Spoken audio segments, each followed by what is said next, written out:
गरीब किसान। रमेश एक बहुत ही ईमानदार और शरीफ किसान था।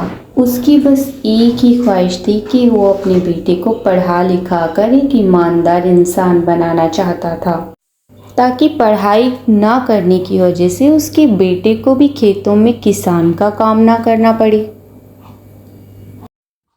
बाबा, आप इतनी रात तक उठे हुए हो, अभी तक सोए क्यों नहीं? मुझे पता है आप बहुत परेशान हो। नहीं बेटा, ऐसी कोई बात नहीं है, तुम जाकर सो जाओ, तुम्हारी स्कूल भी तो है ना सुबह। चलो तुम सो जाओ, मैं सो जाऊंगा थोड़ी देर में। दोनों की बातचीत की वजह से रमेश की बीवी और उसकी माँ भी उठ जाती है। अरे बेटा, तुम दोनों अब तक नहीं सोए, क्या हो गया? तबीयत तो ठीक है ना? हाँ माँ, सब ठीक है, आप फिक्र मत करो। बस नींद नहीं आ रही थी तो थोड़ी देर इधर बैठ गया। चिंता की कोई बात नहीं है, आप सब लोग सो जाओ।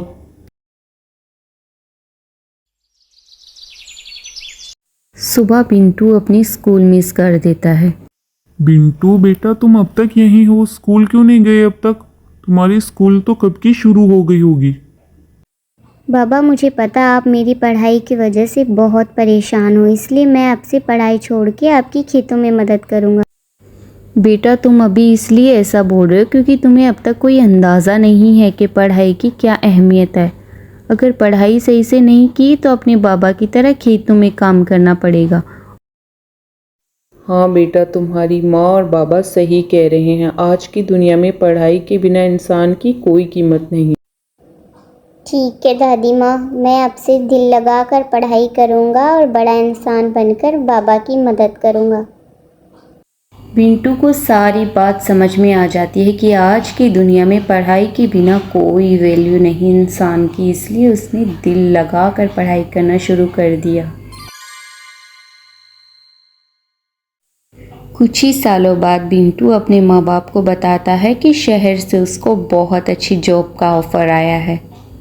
माँ बाप बहुत खुश होते हैं।